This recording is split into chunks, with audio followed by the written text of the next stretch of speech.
Tapi legal kan, standing Pak pasti Refli, diterima. tunggu dulu, Oh. jangan cepat-cepat.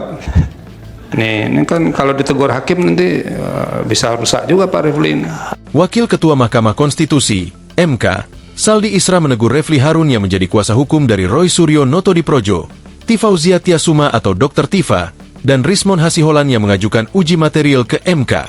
Dalam sidang perkara nomor 50 PUU Siksif 2026, Refli langsung menyampaikan pokok permohonan Roy Suryo CS yang menguji material pasal 310 ayat 1 KUHP, pasal 311 ayat 1 KUHP, pasal 433 ayat 1 UU Januari 2023, 434 ayat 1 UU ITE, pasal 27A UU ITE, pasal 28 ayat 2 UU ITE, pasal 32 ayat 1 dan ayat 2 UU ITE dan pasal 35 UU ITE. Beliau bertiga untuk sementara ini ditersangkakan dengan pasal-pasal ini. Pasal 310, pasal 311, pasal 27A, pasal 28 ayat 2, pasal 32 ayat 1 ayat 2 dan pasal 35. Ujar Refli dalam sidang perkara nomor 50 PU Siksif 2026 yang dipantau dari YouTube MK, Selasa, 10 Februari 2026. Dan kami menganggap bahwa pasal tersebut justru ketika dikenakan kepada beliau itu melanggar ketentuan konstitusional. Makanya kita bawa normanya ke tingkat konstitusi. Sambungnya, saat Refli ingin melanjutkan pokok permohonan Roy Suryo CS, Saldi menegurnya karena tidak terlebih dahulu menyampaikan kewenangan MK dan kedudukan hukum atau legal standing dari pemohon. Ada 3 alat uji yang kami kemukakan, yaitu undang-undang. Pak Refli. Sorry. Ini kalau begitu kewenangan mahkamah dianggap sudah diucapkan ya, disampaikan ya. Karena ya mahkamah pasti berwenang. Iya, tapi Legal kan, standing Pak pasti Refli, diterima. tunggu dulu, Oh. jangan cepat-cepat.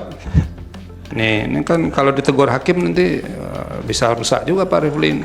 Pelan-pelan. Pelan-pelan. Kewenangan mahkamah dianggap selesai. Oke. Nah, sekarang Bapak jelaskan legal standingnya di mana, Oke. begitu ya. Oke.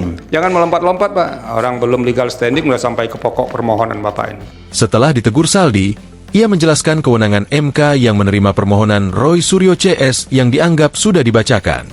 Refli kemudian membacakan kedudukan hukum Roy Suryo, Dr. Tifa, dan Rismon yang merupakan warga negara Indonesia yang bekerja sebagai peneliti. Kedudukan hukum, legal standing pemohon, sudah saya katakan tadi mereka adalah warga negara Indonesia dan mereka merasa dirugikan hak konstitusional mereka karena saat ini mereka ditersangkakan dengan pasal-pasal yang kami mohonkan ke hadapan majelis panel hakim Mahkamah Konstitusi. Ujar Refli. Refli melanjutkan, Roy Suryo CS menggugat pasal 310 ayat 1 KUHP, pasal 311 ayat 1 KUHP, pasal 433 ayat 1 UU Januari 2023, 434 ayat 1 UU ITE, pasal 27A UU ITE, pasal 28 ayat 2 UU ITE, pasal 32 ayat 1 dan ayat 2 UU ITE dan pasal 35 UU ITE ke MK. Inilah pasal-pasal yang digunakan untuk menersangkakan mereka dalam kasus yang dikenal publik sebagai kasus ijazah palsu mantan Presiden Joko Widodo. Download Tribun X sekarang, menghadirkan lokal menjadi Indonesia.